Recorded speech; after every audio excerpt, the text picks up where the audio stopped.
GTS 15, question number 1. Read the following statement and mark the correct choice. ठीक है बेटा, correct choice की बात पूछी. Number 1, Mendel experiment had small sampling size.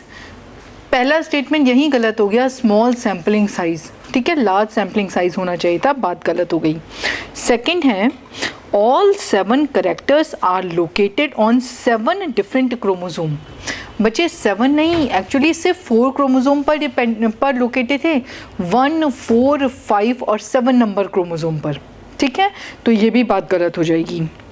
Third है in the P plant genes for constructed pod and green seed express themselves in the homozygous condition. Actually ये दोनों ही recessive वाले ट्रेट हैं, तो ये तब एक्सप्रेस करते हैं जब होमोजाइगस में हो. तो ये तो करेक्ट वाला स्टेटमेंट हो गया. फोर्थ है in the P plant genes for axile flower position and green seed express themselves only in heterozygous condition. Actually heterozygous condition term only in heterozygous से कोई टर्म ही नहीं हुआ. only in heterozygous का मतलब आप homozygous dominant होगे तो heterozygous में तो आओगे ही आओगे. तो यहाँ पर ये तो सिचुएशन ही रॉन्ग हो गई. ओनली होमोजाइगस होता तो रिसेसिव ट्रेट को रिप्रेजेंट कर रहा था. होमोजाइगस डोमिनेंट वाला तो हिटेरोजाइगस में आएगा ही आएगा. तो ओनली इन हिटेरोजाइगस तो बात गलत हो जाएगी. तो only third statement is correct. Question number 2. Human blood group is controlled by 3 alleles. ठीक है, सो अ गैमीट वुड पजेस. बच्चे गैमीट तो हमेशा अपने ही जीन्स के लिए प्योर होते हैं. तो अगर एक पेयर है अलील्स का तो उसमें से खाली एक ही मेंबर गैमीट में एंटर होता है. तो एक ही तो नंबर होगा, तो अलील एक ही होगा, या आप कहेंगे कि जीन एक ही होगा. तो आंसर होगा ओनली 1 अलील. अगर मल्टीपल भी एलीलिज्म शो करता कोई जीन, तब भी एक गैमीट में तो एक ही नंबर होता. ठीक है, तो आंसर आएगा ऑप्शन नंबर 4, 1 अलील. Question number 3. Which one of the following cases shows some same genotypic and phenotypic ratio? ठीक है, सेम की बात पूछी. नंबर 1 में लिखा hybrid tall crossed with tall plants and F2 generation of monohybrid. बच्चे F2 जनरेशन मोनोहाइब्रिड की आते ही आपका आंसर समझ में आ गया. मोनोहाइब्रिड की F2 का मतलब तो 1:2:1 और 3:1 दोनों जीनोटिपिक और फिनोटिपिक रेशो अलग अलग हो गए. तो ये तो बात ही गलत हो गई. सेकंड को शुरुआती यहीं से किया, F2 जनरेशन ऑफ मोनोहाइब्रिड, ये भी ऑप्शन गलत हो गया. थर्ड में लिखा F2 ratio of flower colour of Snapdragon. ये इनकम्प्लीट डोमिनेंस को दिखाएगा, यानी कि इसमें तो 1:1:1 1:2:1 ये जीनोटिपिक और फिनोटिपिक दोनों का रेशो होगा. And hybrid tall crossed with dwarf plant, ये टेस्ट क्रॉसिंग है, और टेस्ट क्रॉसिंग में हमेशा 1:1 या 1:1:1. डाई हाइब्रिड है तो 4x1 और मोनोहाइब्रिड है तो 2x1. यही रेशो गेट होता है. जीनोटिपिक और फिनोटिपिक रेशो सेम होता है. तो आंसर हो गया ऑप्शन नंबर 3. हमेशा क्वेश्चन में ये बात देखिए कि कहीं ये टेस्ट क्रॉस तो नहीं बन रहा. सबसे पहली बात दिमाग में लाया कीजिए, मैक्सिमम न्यूमेरिकल्स में, ठीक है, टेस्ट क्रॉस दिए जाएंगे. ठीक है, तो आप टेस्ट क्रॉस को बहुत पहले से पहचानिए. हाइब्रिड को रिसेसिव एलील से क्रॉस, ठीक है, तो ये बहुत रिसेसिव पेरेंट्स वाले से, तो बहुत पहले ये बात देख लिया कीजिए कि कहीं ये टेस्ट क्रॉस तो नहीं बन रहा है. टेस्ट क्रॉस आते ही क्वेश्चन सिंपल हो गया, क्योंकि 1:1 रेशियो है. ठीक है, या 4 बार 1 का रेशियो है, तो बहुत सिंपल आंसर निकल जाएगा. अब है sickle cell anaemia is the example of. पहला ही ऑप्शन में लिखा है मल्टीपल एलील्स, ये गलत है बेटे. फिर है प्लियोट्रोपिज्म, कोडोमिनेंस एंड इनकम्प्लीट डोमिनेंस. ये इनकम्प्लीट डोमिनेंस गलत हो जाएगा. थर्ड है मल्टीपल एलीलिज्म, ये भी गलत हो जाएगा. फोर्थ है प्लियोट्रोपिज्म, कोडोमिनेंस एंड ट्रांसवर्जन। बच्चे ये तीनों सही हैं। ट्रांसवर्जन का मतलब होता है प्यूरिन पिरिमिडिन में और पिरिमिडिन प्यूरिन में कन्वर्जन। इसमें भी तो GAG GTG में कन्वर्ट होता था, तो ये भी ट्रांसवर्जन का एग्जाम्पल सही है। तो fourth is the answer. Question number 5, match the following correctly. Flower colour in mirabilis. बच्चे मिराबिलिस वाला तो इनकम्प्लीट डोमिनेंस का एग्जाम्पल, मैच कीजिए इनकम्प्लीट डोमिनेंस से। ह्यूमन ब्लड ग्रुप AB, इन्होंने पूरे ब्लड ग्रुप की बात नहीं की, सिर्फ AB की बात की है।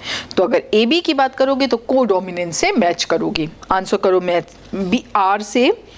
फिर है phenylketonuria. Phenylketonuria pleiotropism का एग्जाम्पल, तो P से मैच कीजिए। फिर है starch granules size in pea plant. बेटा ये पी प्लांट में ना कैपिटल B जीन से रिलेट होता है, ठीक है, ये स्टार्च ग्रेन का साइज, लेकिन इसका बिहेवियर अलग अलग होता है। तो जब साइज के लिए बिहेवियर आता है तो जो कैपिटल B स्मॉल b बनता है, कैपिटल B और स्मॉल b इनके क्रॉस से कैपिटल B स्मॉल b बनता है, वो इंटरमीडिएट साइज का होता है, वो डोमिनेंस को नहीं दिखाता, ठीक है, वो इंटरमीडिएट बनता है साइज में। इसका मतलब वो इनकम्प्लीट डोमिनेंस को दिखाता है। ये क्या है, ये वापस मैच कीजिए Q से, इनकम्प्लीट डोमिनेंस से, ठीक है। तो करेक्ट मैच बनेगा थर्ड वाला। अब आइए question number 6। What would be the genotypic ratio of these genotype in F2 generation of dihybrid cross this? I hope आपको ये क्वेश्चंस करने आते हैं। जिसको नहीं आता प्लीज़ मेरे साथ कीजिए और बहुत छोटी सी ट्रिक लगा के कीजिए, ठीक है, बहुत सिंपल हो जाएगा बेटा। ऐसा लंबा सा क्वेश्चन दिखता है, क्वेश्चन समझिए, बहुत सिंपल ट्रिक होगी इसकी। पहला लिखा है capital A small a, capital B small b, ना कैपिटल B, ठीक है। आपको ये कितने मिलेंगे, ठीक है, तो इसका आपको रेशो निकालना है। ये जीनोटाइप कितना, किसी क्रॉस में ये जीनोटाइप कितनी बार बन रहा है। आप प्लीज़ इसको मोनो हाइब्रिड क्रॉस से डिफाइन करो। मोनो हाइब्रिड जब क्रॉस किया था तो capital A small a ratio में ये जीनोटाइप ये कितना मिला था, तो आप कहेंगे एक्चुअली ये 2/4 मिला था। याद करो 1:2:1, ठीक है, तो 2/4 ये कैपिटल A स्मॉल a मिला था।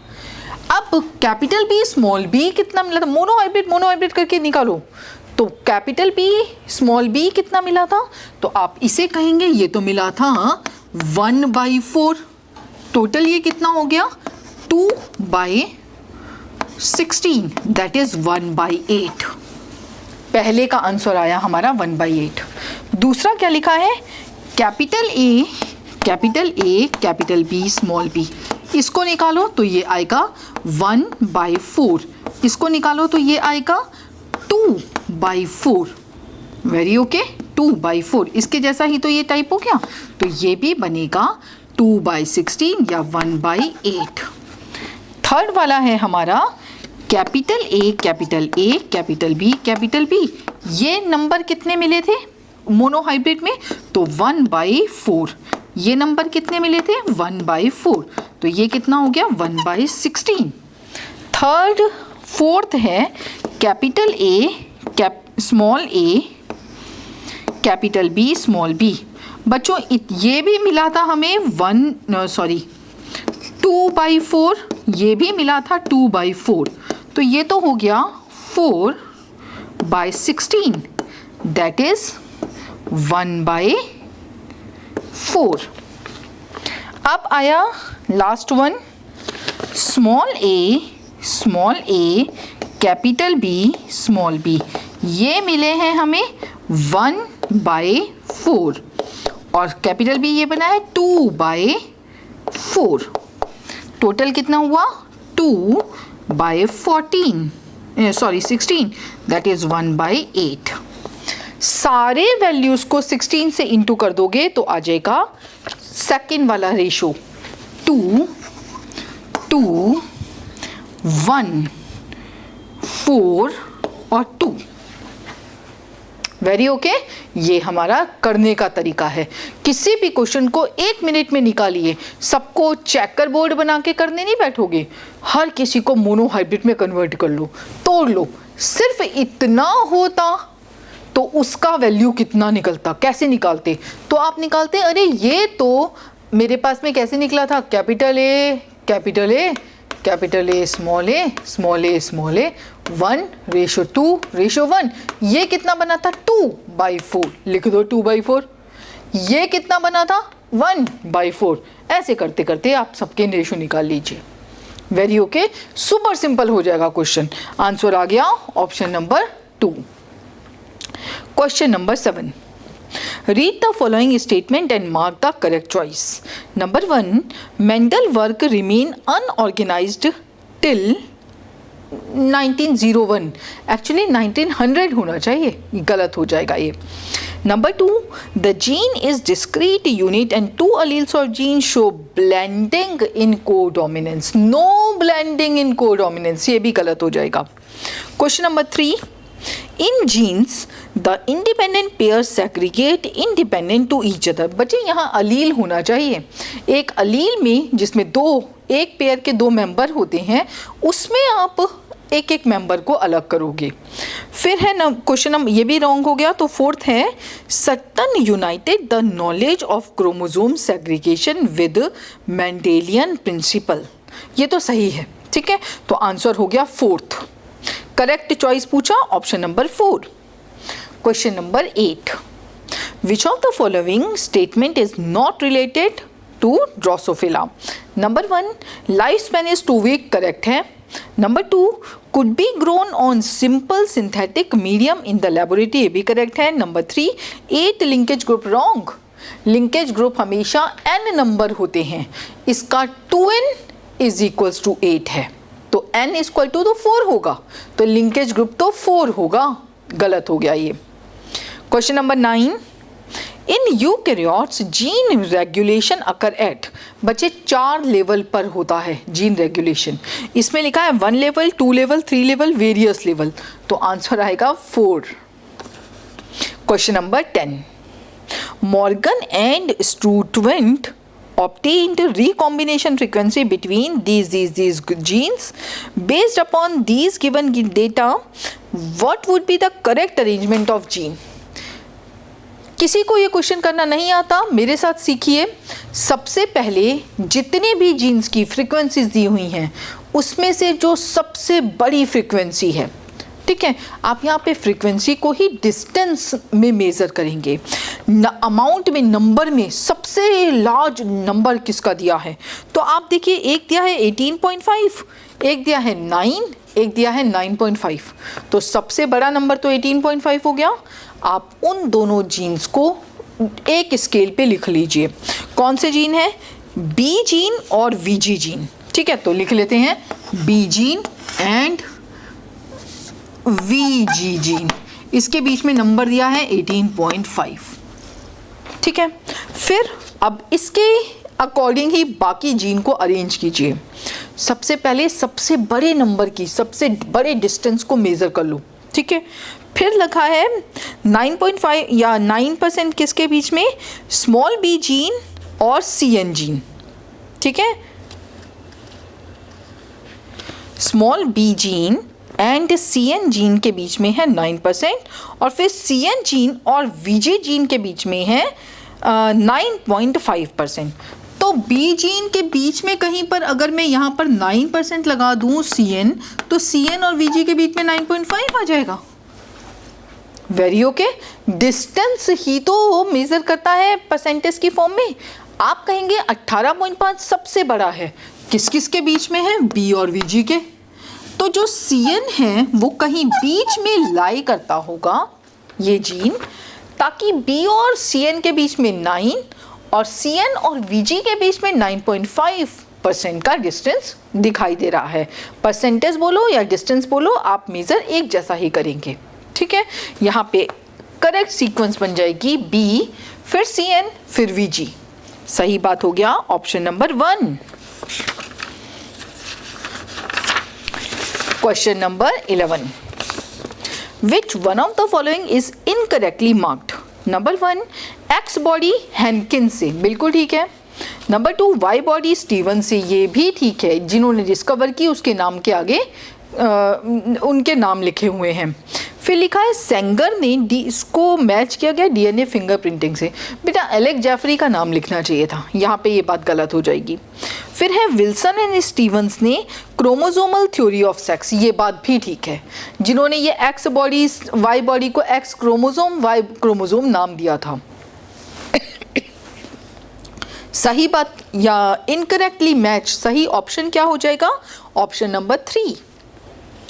Question number 12, how many characters are controlled by sex chromosome? X या वाई किसी से भी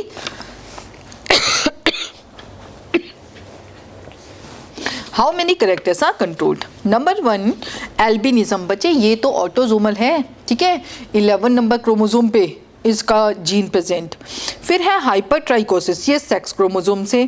फिर कलर ब्लाइंडनेस, ये भी सेक्स से। एल कैप्टोन्यूरिया नो, ऑटोजोमल है।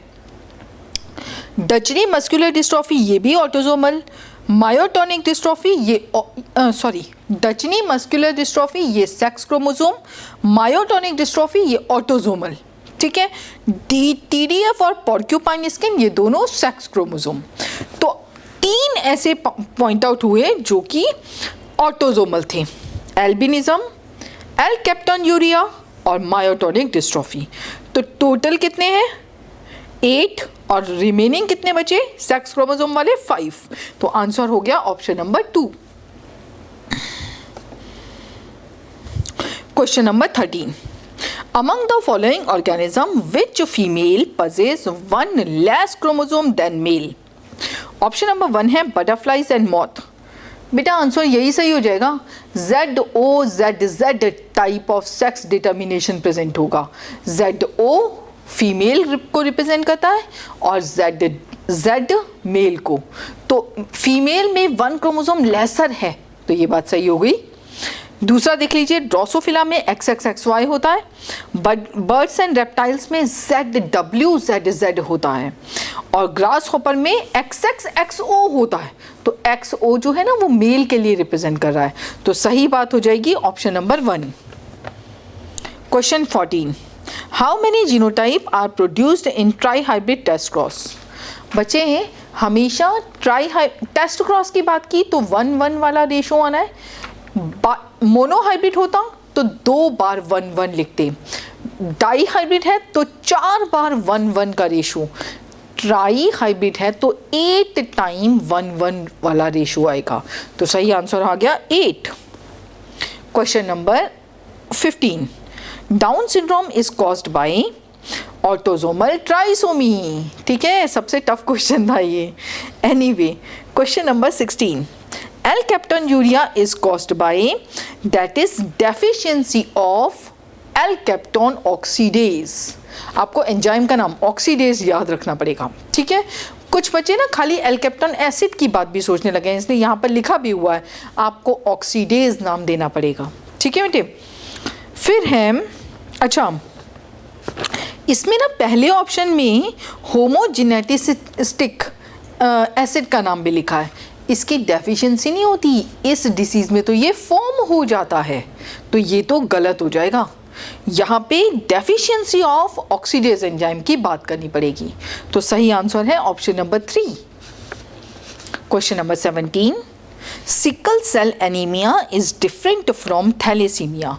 बच्चे सिकल सेल एनीमिया होता है क्वालिटेटिव डिसीज़, ठीक है, और थैलेसीमिया होती है क्वांटिटेटिव।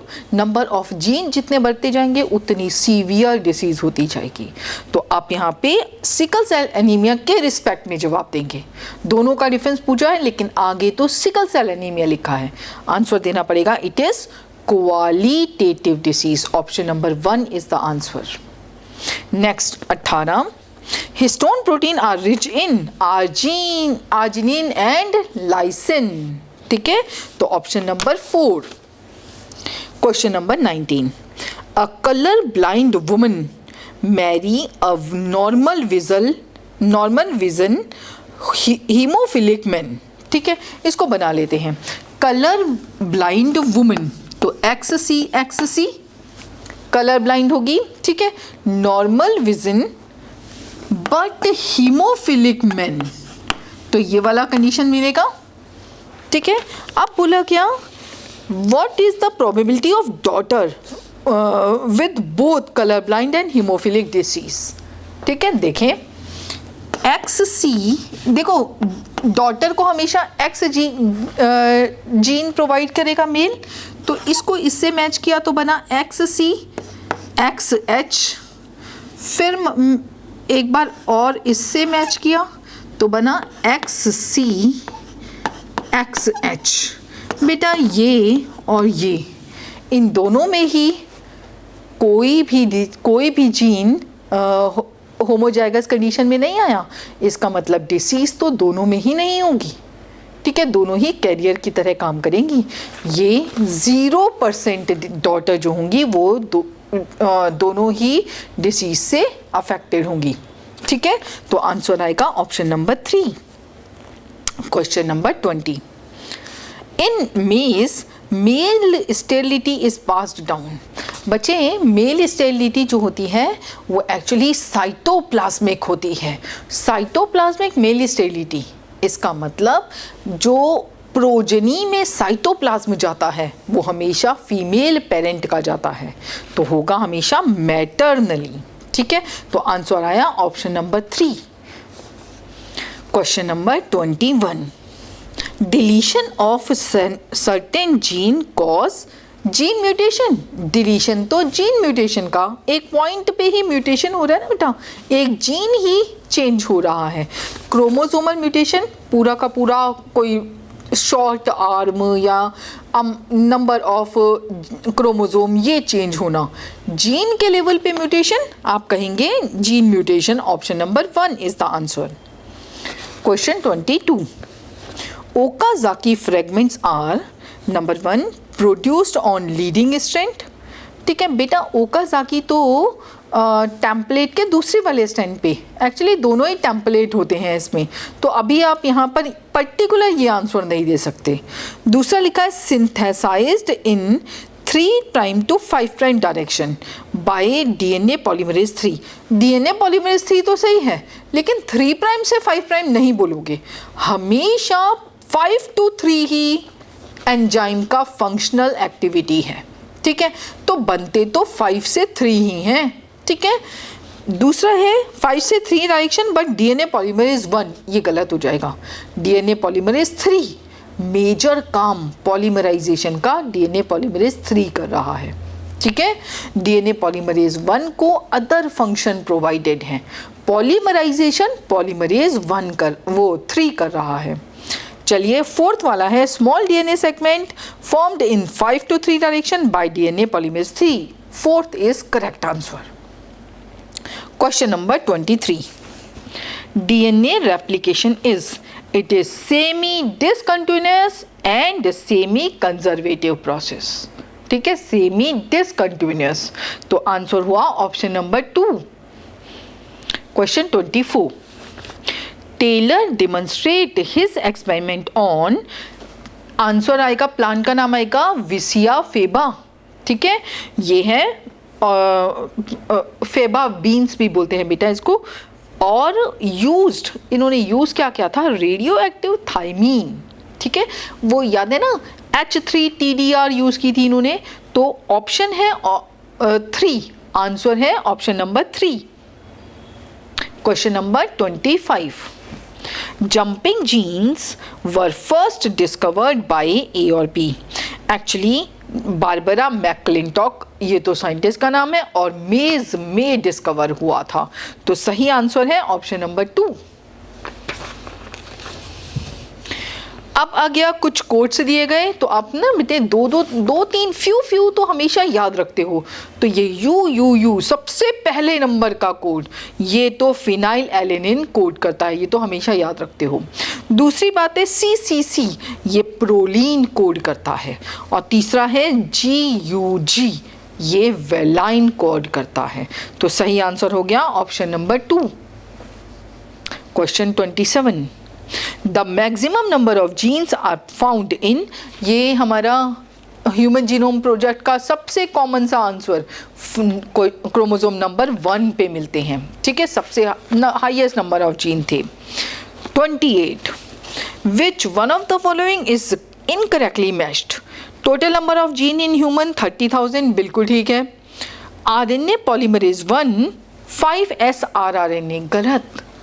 ये 5S RNA तो RNA पॉलीमरेज 3 कोड करता है, ठीक है, बाकी के RNA कोड कर सकता है लेकिन 5S वाला 3 कोड करता था, तो RNA पॉलीमरेज 3 होना चाहिए, गलत हो गया ये।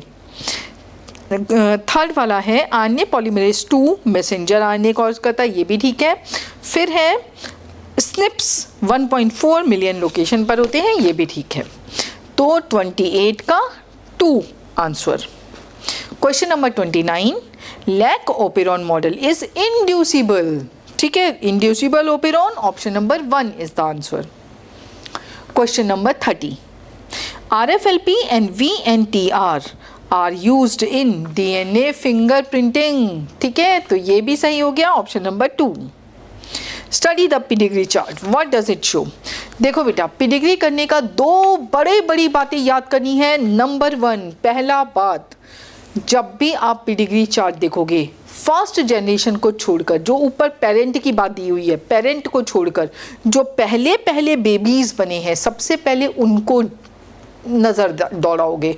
अगर वहाँ पर दोनों ही सेक्स, ठीक है, मेल और फीमेल दोनों ही अफेक्टेड हैं, तो 90% केसेस में ये ऑटोजोमल डिसऑर्डर होगा, ठीक है। सेक्स लिंक्ड डिसऑर्डर्स हमेशा एक ही सेक्स में ट्रैवल करते हुए दिखेंगे, लेकिन अगर ये दोनों सेक्सेस में दिख रहे हैं तो 90% केसेस में, 10% में ये सेक्स लिंक भी हो सकते हैं, वो अलग केसेस है, बहुत घूमे हुए क्वेश्चन होंगे, लेकिन 90% केसेस में आपको पहले ही दिखाई दे देगा कि अगर दोनों ही पेरेंट के बाद फर्स्ट जो बेबीज़ वाली प्रोजेनी वाली जो लाइन दी हुई है उसके अंदर अगर हमें दोनों सेक्सेस अफेक्टेड दिख रहे हैं तो ये ऑटोसोमल डिसऑर्डर का 90% केस हो सकता है। फिर दूसरा देखने वाला मौका क्या है, पेरेंट के पास अगर डिसीज़ नहीं है, नॉर्मल ही दिख रहे हैं, लेकिन बेबीज़ में डिसीज़ आई हुई है, तो इसके पास, इसका मतलब पेरेंट्स के पास जीन तो था, हाँ रिसेसिव कंडीशन में था लेकिन जीन प्रेजेंट तो था, तभी तो बेबीज़ में ट्रांसफ़र हुआ है, इसका मतलब ये डिसीज़ रिसेसिव होगी। अगर वो डोमिनेंट होती तो वो सिंगल ही अगर मेंबर होता उसका तब भी तो वो एक्सप्रेस कर जाती, तो आप यहाँ पर रिसेसिव और डोमिनेंट की बात समझोगे। अब देखिए, इसको देखते ही समझ आ रहा है नीचे वाली जो जनरेशन है उसमें मेल और फीमेल दोनों ही सेक्स अफेक्टेड हैं, इसका मतलब ये ऑटोसोमल है।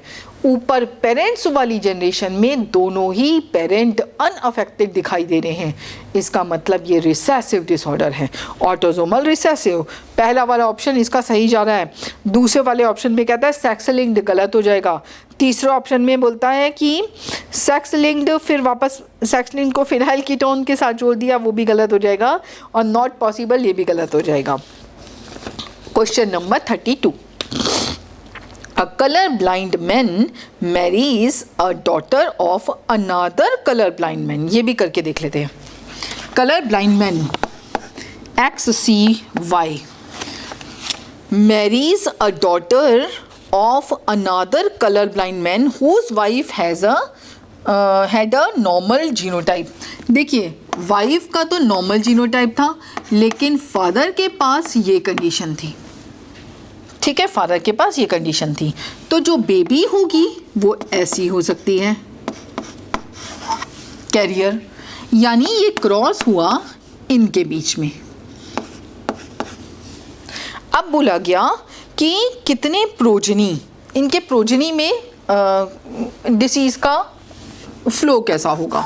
देखिए XC XC XC X XCY और XY, यानी ये भी अफेक्टेड होगा और ये भी अफेक्टेड होगा, ये भी नॉट अफेक्टेड।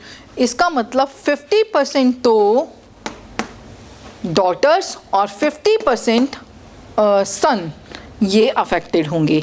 तो सही आंसर हो जाएगा option number 4, half of their son, half of their daughter would be colour blind. Question number 33, human genome project was launch in which year? 1990। Answer है option number 4। Question 34, which is true according to Chargaff's rule? Number 1, A plus G equals to T plus C. बिल्कुल ठीक बात है, बिल्कुल सही बात की। देखिए GCTA की बात याद कीजिए, GCTA, ठीक है। इन्होंने बोला A plus G is equals to T plus C, ठीक है, ये बात बिल्कुल ठीक है। फिर लिखा A equals to C, actually A equals to T होना चाहिए, जितने A होंगे वो तो T से बाइंड करते हैं, तो उतना ही नंबर T का होना चाहिए। इन्होंने बात गलत कर दी है। फिर लिखा G इक्वल टू T, ये भी गलत हो गया, जितना G होगा उतना C होगा, ये भी रॉन्ग हो जाएगा। फिर लिखा A plus T over G plus C equals to 1, it should be a constant not 1, ठीक है। ये कांस्टेंट की वैल्यू जब ह्यूमन बीइंग में लेते हैं तो 1.52 लेते हैं, जब बैक्टीरियाज में लेते हैं तो 0.93 लेते हैं। तो आप प्लीज़ इसको कांस्टेंट की तरह से याद कीजिए। चलिए question number 35, lactose operon produce enzyme, तीनों एंजाइम के नाम। ऑप्शन नंबर 2 देखिए बिल्कुल correct, beta galactosidase, permease and transacetylase. Option number 2 is the answer. Question 36, cDNA is copied with messenger RNA molecule with the help of reverse transcriptase। बेटा complementary DNA बनता ही reverse transcription में है, तो enzyme का नाम हो गया reverse transcriptase. फिर आया UV 37 question, UV are non-ionizing radiation which affect DNA by UV radiation का बहुत कॉमन वर्क है थाइमीन डाइमर का बनना, ठीक है। एक्चुअली क्या होता है, T के साथ जुड़ना चाहिए डबल बॉन्ड करके A, लेकिन जुड़ जाता है T, जैसे GCTA समथिंग आ रहा है, G के साथ तो C जुड़ रहा है, लेकिन T के साथ जब आप रेप्लिकेशन किए जा रहे हो, DNA का रेप्लिकेशन हो रहा है, तो T के साथ जुड़ जाता है T। ये एक एरर आ गया है, ये कॉमन एरर है, किसकी वजह से? UV रेडिएशन की वजह से। नाम देते हो थाइमीन डाइमर, ठीक है। आपने यहाँ पे ऑप्शन नंबर 2 को मार्क किया। 38, न्यूक्लियोसोम इज, बेटे पूरा डेफिनेशन क्वेश्चन ऑप्शन नंबर 3 में लिखा है, negatively charged DNA wrapped around positively charged histone octamer. अच्छे से आपको पता है ऑक्टामर ऑफ हिस्टोन के चारों तरफ DNA का रैप्ड, ठीक है, कोर वाला और लिंकर सबको मिलाकर आप नाम देते हो न्यूक्लियोसोम, ठीक है बेटे, न्यूक्लियोसोम। अब आया question number 39, what is wrong about mutation? Number 1, deletion and insertion of base pairs cause frame shift। बिल्कुल ठीक है, फ्रेम शिफ्ट म्यूटेशन इसी को कहते हैं, ठीक है। फिर है change in a single base of DNA that does not cause mutation। बिल्कुल गलत है, सिंगल बेस में भी चेंज कर दोगे तो भी तो म्यूटेशन हो गया बेटे, हमारा तो कोडोन ही चेंज हो जाएगा। जीन म्यूटेशन कहते हैं इसको है, तो आप यहाँ पे गलत कहोगे इस स्टेटमेंट को, इनकरेक्ट पूछा, आंसर हो जाएगा ऑप्शन नंबर 2। फिर भी थर्ड और फोर्थ ऑप्शन देख लेते हैं। Cancer cells show chromosomal aberrations, बिल्कुल ठीक है बेटे, ठीक है। फिर X rays and gamma rays are physical mutagen, physical chemical दो तरह के म्यूटाजन हम जानते हैं, सारे के सारे रेडिएशंस फिजिकल म्यूटाजन ही माने जाएंगे, तो आप यहाँ पे इसे भी सही कहेंगे। आंसर इनकरेक्ट पूछा है, option number 2 is the answer. Question 40, satellite DNA is important because it, option number 1 है codes for protein needed in cell cycle. बेटा ये सिर्फ सेल साइकिल के प्रोटीन बनाता है, ये बात पूरी तरह सही नहीं। सेकंड है show high degree of polymorphism in population and also the same degree of polymorphism in an individual which is heritable from parent to children. बेटे पूरी कहानी सैटेलाइट डीएनए की है, ये सैटेलाइट डीएनए, ठीक है। तो 40 का करेक्ट एक्सप्लेनेशन एनसीईआरटी की लाइन है बच्चे, ये ऑप्शन नंबर 2 जाता है। थर्ड है does not cause code for protein, ये तो गलत हो जाएगा, ठीक है। डीएनए है तो कोड तो करेगा। फिर लिखा है code for enzyme needed for DNA replication, ये वाली बात भी बिल्कुल परफेक्टली करेक्ट नहीं। तो आंसर हो गया option number 2। 41 who share the Nobel prize for discovery of DNA structure. बेटे ये डीएनए स्ट्रक्चर हमें पता है वॉटसन एंड क्रिक मॉडल था, इनके साथ जो शेयर किया था वो किया था विल्किंस ने, ठीक है। तो वॉटसन, क्रिक एंड विल्किंस, तो सही आंसर हो गया option number 2। Question number 42 E coli bacteria grown in 15N medium, ठीक है, हैवी वाले मीडियम में, for several generation are allowed to grow in 14N medium. अब वो लाइट वाले मीडियम में ग्रो कर रहा है। After 2 generation the bacteria are isolated from the medium and DNA of bacteria centrifuged in CSCl। The result of density gradient of DNA is. अब क्या मिलेगा, ठीक है, एक हैवी वाले डीएनए को अब लाइट वाले मीडियम में हम 2 जनरेशन तक ग्रो होता हुआ देख रहे हैं। देखिए हम जानते हैं ये सेमी कंजर्वेटिव मैनर है, इसका मतलब एक डीएनए का स्ट्रैंड तो पेरेंट से और एक न्यूली फॉर्म किया जाता है, ठीक है। तो हमेशा जो अनदर जनरेशन है उसमें से हैवी वाले डीएनए का तो एक ही स्ट्रैंड बचेगा, एक तो नया फॉर्म हो गया है लाइट वाला, तो कभी भी हैवी 2 स्ट्रैंड का पेयर तो बन ही नहीं सकता लाइट वाले मीडियम में। इसका मतलब 1 हाइब्रिड डीएनए, खाली एक हाइब्रिड डीएनए तो मिलेगा नहीं। दूसरा लिखा है both hybrid and heavy DNA. Hybrid और हैवी का मतलब हो गया, हाइब्रिड का मतलब होता है कि लाइट और हैवी दोनों, ठीक है। इसमें लिखा है बोथ हाइब्रिड और हैवी तो अब मिलेंगे ही नहीं, हैवी तो तब मिलते जब ये भी N15 होता और ये भी N15 होता, ठीक है बेटे। अब तो क्या मिलेगा, एक N15 और एक N14 वाला, या फिर दोनों ही N14 वाले, यानी कि लाइट वाले मिलेंगे और ये हाइब्रिड वाले मिलेंगे। तो आंसर आएगा बोथ हाइब्रिड मिलेगा और लाइट डीएनए मिलेगा, हैवी वाला नहीं, ठीक है। तो ऑप्शन नंबर 4 सही जाएगा। Question number 43 the first proof for DNA as a genetic material came from the experiments of Avery McCarty. तो आंसर आएगा 43 का 3। देखो ग्रिफिथ ने जो एक्सपेरिमेंट दिया था ना बेटा, उसमें उन्होंने सिर्फ जेनेटिक मटेरियल टर्म दिया, उनको नहीं पता था डीएनए, ठीक है।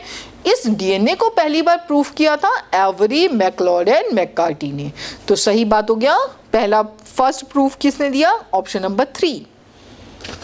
Question number 44 Many ribosomes may associated with a single messenger RNA to form multiple copies of polypeptides simultaneously. Such string of ribosomes are termed as, that is called polysome. ये तो आपको बैक्टीरिया के case से आता है, ठीक है बच्चे। पॉलीराइबोसोम कहो या पॉलीसोम कहो एक ही बात है। सोमा मतलब बॉडी, पॉली मीनिंग मैनी, ठीक है। मैनी राइबोसोम टुगेदर एक साथ आते हैं एक ही मैसेंजर आरएनए पर, स्मॉल सब यूनिट, लार्ज सब यूनिट, इस तरह से राइबोसोम की यूनिट्स इकट्ठी रहती हैं, ठीक है। इसे बोलते हैं पॉलीसोम। ये बात भी समझ आ गया। नेक्स्ट है 45 question, DNA dependent RNA polymerase, ठीक है। DNA dependent RNA polymerase catalyzes transcription on the strand of DNA which is called। बेटे सीधा सीधा बात पूछ रहे हैं कि ट्रांसक्रिप्शन किसके थ्रू हो रहा है, कौन से स्ट्रैंड से हम कॉपी बना रहे हैं। तो जिस स्ट्रैंड की कॉपी बनती है उसे तो टेम्पलेट स्ट्रैंड कहते हैं, उसके अपोजिट स्ट्रैंड को आप कोडिंग स्ट्रैंड कहते हो। तो सही आंसर हो गया ऑप्शन नंबर 2 टेम्पलेट स्ट्रैंड। यहाँ हमारा ये पूरा पेपर कंप्लीट होता है।